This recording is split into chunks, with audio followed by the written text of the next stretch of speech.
नमस्कार दोस्तों, मैं कृष्णा सिंह और आप देख रहे हैं DI न्यूज़। हमारे साथ इस वक्त जो है जन सुराज के प्रमुख जो है प्रवक्ता संजय ठाकुर जी हैं। और जैसा कि बिहार की स्थिति आप सभी लोग देख रहे हैं कि हमारे माननीय मुख्यमंत्री नीतीश कुमार जी 9वां बार जो है मुख्यमंत्री बने हैं। और शायद यह वर्ल्ड रिकॉर्ड है कि आज तक पूरे विश्व में इस तरह का जो है कोई मुख्यमंत्री नहीं हुआ होगा। इस पे हम जानने का प्रयास करेंगे संजय बाबू से कि क्या चीज़ है नहीं है। संजय जी बताएंगे। सर, एक चीज़ हमको बताइए, जिस तरह से बिहार के राजनीतिक में उलट फेर जो है हमेशा देखने को मिल रहा है, वो भी मात्र सिर्फ नीतीश कुमार जी के द्वारा, तो ये लोग जो है कंटिन्यू यही काम कर रहे हैं, तो बिहार के जनता का क्या काम हो रहा होगा और क्या होगा, क्या इस पे कहेंगे आप?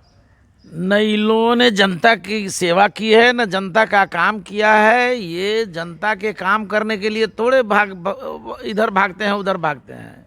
नीतीश कुमार जी तो डिक्लेयर्ड पलटू राम हैं।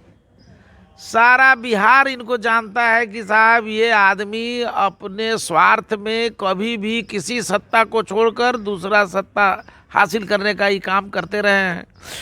ये तो विवादित हैं ही, शुरू से दुनिया जान रहा है जो सबसे बड़े पलटूमार हैं नीतीश बाबू। लेकिन दुर्भाग्य तो यह है, जनसुराज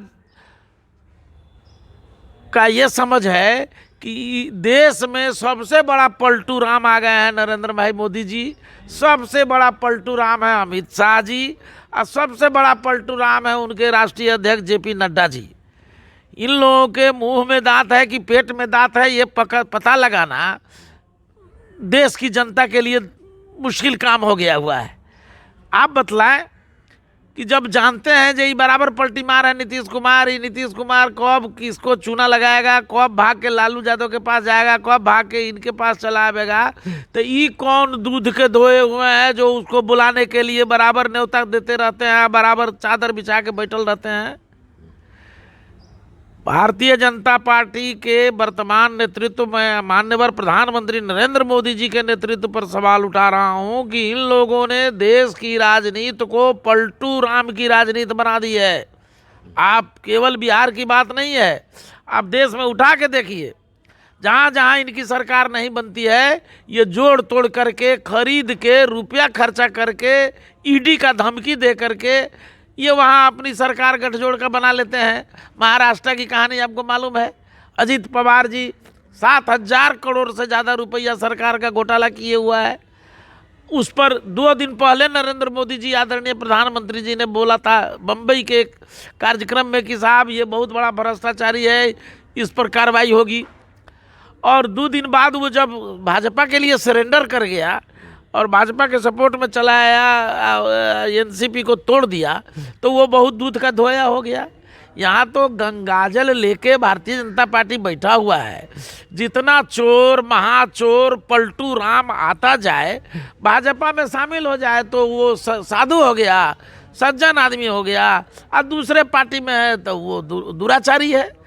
लालू यादव जी और उनके तेजस्वी यादव जी भी यही हैं। कल तक जिस नीतीश कुमार जी का स्तुति गान कर रहे थे, विकास पुरुष बता रहे थे, उनका गुणगान कर रहे थे, और सत्ता बदलते ही नीतीश कुमार चोर हो गए, नीतीश कुमार महाचोर हो गए। ये जो भारतीय जनता पार्टी, लालू यादव जी की राजद पार्टी और जनता दल यू, ये तीनों ने मिलकर पिछले 32 वर्षों से बिहार को रसातल में पहुंचाया है। ये सब अपनी कुर्सी चाहिए इनको, गरीब को ठग रहा है, आम आदमी को परेशान कर रहा है। बिहार के लोग पलायन करके दूसरे जगह नौकरी रोजी रोटी कर रहे हैं, और ये सब अपनी कुर्सी बचाने के लिए, मलगजरी चापने के लिए, कभी भाजपा के साथे, कभी जदयू के साथे, कभी राजद के साथे, यही खेला हो रहा है। बिहार की जनता को भारतीय जनता पार्टी, नीतीश कुमार जी और तेजस्वी यादव जी फुटबॉल बना के रख दिया है, और बिहार की जनता का वजूद इन लोगों ने बराबर उसके वजूद पर ललकारने का काम इन लोग किया है। तेजस्वी यादव तो बता रहे हैं कि 17 साल बनाम 17 महीना उन्होंने कहा कि 17 महीना में जो हम लोग काम किए वो बीजेपी गठबंधन के साथ नीतीश कुमार जी जो है 17 साल में कुछ नहीं कर पाए। ये सब लबरई बात है, इस सब बात में कोई दम नहीं, इस पर हम क्या कमेंट करें, साफा झूठ तो बात है। नौकरी दिए, वो क्या नौकरी देंगे, नौकरी देने की एक प्रक्रिया है, नौकरी दी गई। सरकार नीतीश कुमार चला रहे थे, तेजस्वी जी मिलके चला रहे थे, नौकरी दिए तो किसको नौकरी दे दिए साहब?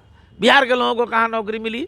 बिहार जितने लोगों को नौकरी मिली है उसमें 70% वैसे शिक्षक हैं जिनका सरकारीकरण करने के लिए दोबारा परीक्षा ली गई और उसको बीपीएससी के माध्यम से सरकार का अंग बनाया गया।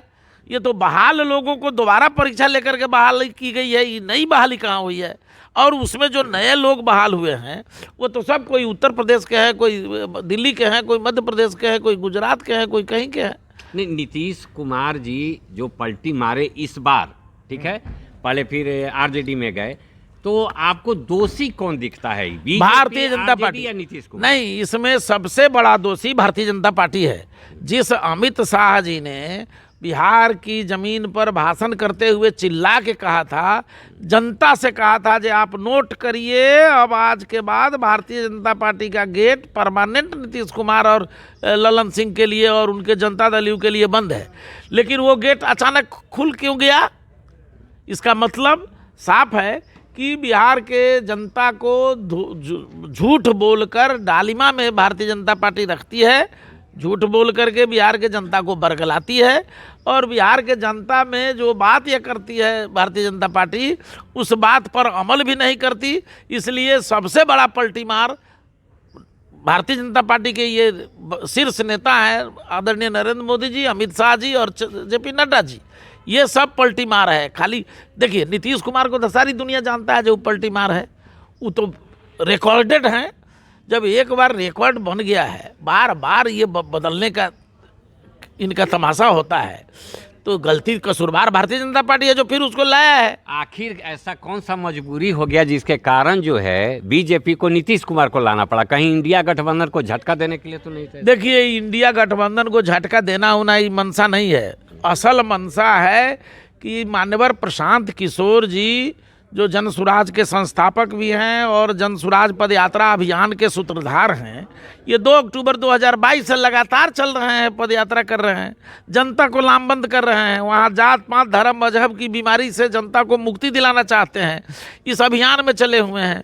और इसी अभियान की एक कड़ी हुई थी पिछले दिनों 20 जनवरी को, जब हम महारैली हमने की थी अति पिछड़ा समाज के लोगों का। आदरणीय स्वर्गीय कर्पूरी ठाकुर जन्म शताब्दी समारोह सह अति पिछड़ा सम्मेलन जो पटना की धरती पर बापू सभागार में आयोजित हुआ था, और उसमें प्रशांत किशोर जी ने जो सिंह गर्जना की, और उसमें जो अति पिछड़ा समाज के लोगों की भारी भीड़ यहाँ आई थी, इससे ये लोग घबराए हुए थे। हमारी जो आदरणीय प्रशांत किशोर जी ने जो घोषणा करी थी कि हम 75 सीट विधानसभा के चुनाव में अति पिछड़ा समाज के लोगों को लड़ाएंगे, हम 20% अक़लियत के भाइयों को सीट टिकट देंगे और उनको चुनाव लड़ाएंगे, हमने समाज के सभी वर्गों का जिसको जितनी आबादी है उसकी उतनी भागीदारी देंगे, फिर 500 अति पिछड़ा बच्चों को बिहार में कॉम्पिटिटिव एग्जामिनेशन की तैयारी जन सुराज अपने खर्चा पर कराएगा।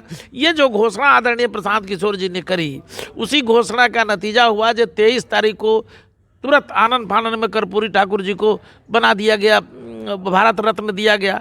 ठीक है, बहुत अच्छा काम हुआ, प्रशांत किशोर जी के ही दबाव में हुआ है, लेकिन ये अच्छा काम हुआ जब बिहार के एक बेटा को जिसको सम्मान चाहिए था, पहले से मिलना चाहिए था, वो सम्मान 36 साल बाद ही सही लेकिन दे दिया गया।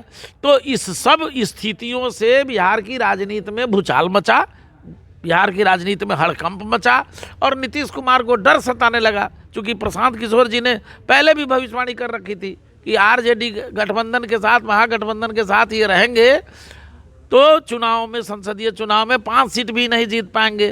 तो ये डर, अति पिछड़ा की लामबंदी का डर, बिहार के बिहारियों का जात पात धर्म मजहब से अलग हटकर प्रशांत किशोर जी के नेतृत्व में जो लामबंदी हो रही है, जो मजबूती के साथ एकता हो रही है, इसका डर, ये सब डर एक जगह जमा हुआ है, तब ये घालमेल हुआ है। सच्चाई यही है।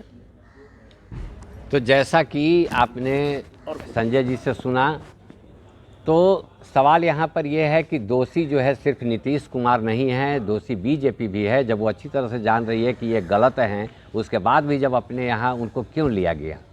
मैं कृष्णा सिंह, DI न्यूज़, पटना।